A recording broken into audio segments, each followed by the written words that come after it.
राष्ट्रीय एकता दिवस पर पीएम मोदी ने सरदार पटेल को दी पुष्पांजलि।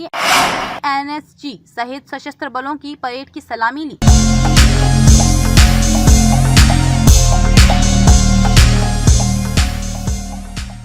प्रधानमंत्री नरेंद्र मोदी ने गुरुवार 31 अक्टूबर 2024 को सरदार वल्लभ भाई पटेल की 149वीं जयंती को उन्हें श्रद्धांजलि दी। पीएम मोदी ने गुजरात के केवड़िया स्थित स्टैचू ऑफ यूनिटी पर पुष्पांजलि अर्पित की। सरदार की जयंती को राष्ट्रीय एकता दिवस के रूप में मनाया जाता है। इस अवसर पर एक बड़ा कार्यक्रम भी आयोजित किया गया, जिसमें सांस्कृतिक एवं सैन्य कार्यक्रम भी शामिल हैं। इस दौरान प्रधानमंत्री ने एकता दिवस भी परेड देखी, जिससे 9 राज्यों और एक केंद्र शासित प्रदेश की पुलिस के साथ साथ 4 केंद्रीय सशस्त्र पुलिस बल एनसीसी और एक मार्चिंग बैंड की 16 मार्चिंग टुकड़ियां शामिल हुई। परेड में एनएसजी की हेल मार्च टुकड़ी, बीएसएफ और सीआरपीएफ के महिला और पुरुष बाइकर्स की रैली, बीएसएफ के मार्शल आर्ट का शो, वायुसेना का सूर्य किरण फ्लाई पास्ट शामिल हुई। पीएम मोदी ने कहा कि जब भारत को आजादी मिली थी तब दुनिया में कुछ लोग थे जो भारत के बिखरने का आकलन कर रहे थे। उन्हें उम्मीद नहीं थी कि सैकड़ों रियासतों को जोड़कर एक भारत का निर्माण हो पाएगा, लेकिन सरदार पटेल ने ये करके दिखा दिया।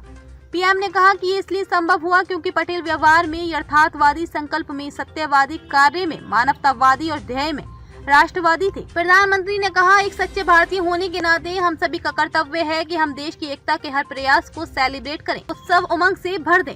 ऊर्जा, आत्मविश्वास, हर पल नए संकल्प, नई उम्मीद, नई उमंग, यही तो सेलिब्रेशन है। इस दौरान उन्होंने जम्मू कश्मीर में अनुच्छेद 370 खत्म होने का भी जिक्र किया। पीएम मोदी ने कहा, अनुच्छेद 370 को हमेशा के लिए जमीन में गाड़ दिया गया है। पहली बार वहां इस विधानसभा चुनाव में बिना भेदभाव के मतदान किया गया। पहली बार वहां के मुख्यमंत्री ने भारत के संविधान की शपथ ली है।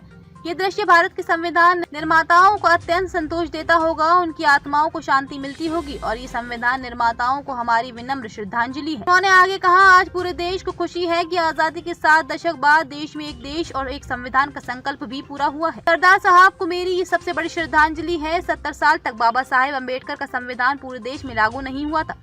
संविधान की माला जपने वालों ने संविधान का ऐसा घोर अपमान किया था। कारण था जम्मू कश्मीर में अनुच्छेद 370 की दीवार। सरदार पटेल की ये मूर्ति 182 मीटर ऊंची है, जो दुनिया की सबसे ऊंची प्रतिमा है। इस साल 2010 में नरेंद्र मोदी ने बतौर मुख्यमंत्री इसे स्थापित करने का ऐलान किया था।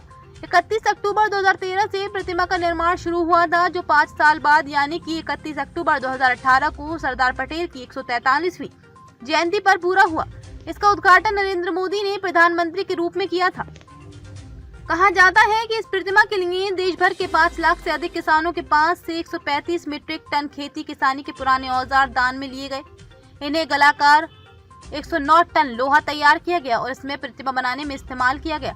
इसमें 2.10 lakh cubic metre cement concrete और 2000 टन कांसे, 6500 टन स्ट्रक्चरल स्टील और 18,500 टन सरिया का इस्तेमाल किया गया है। ये प्रतिमा लगभग 2,989 करोड़ रुपए की लागत से 12 किलोमीटर के इलाके में बनाए गए तालाब के बीचों बीच बनी है।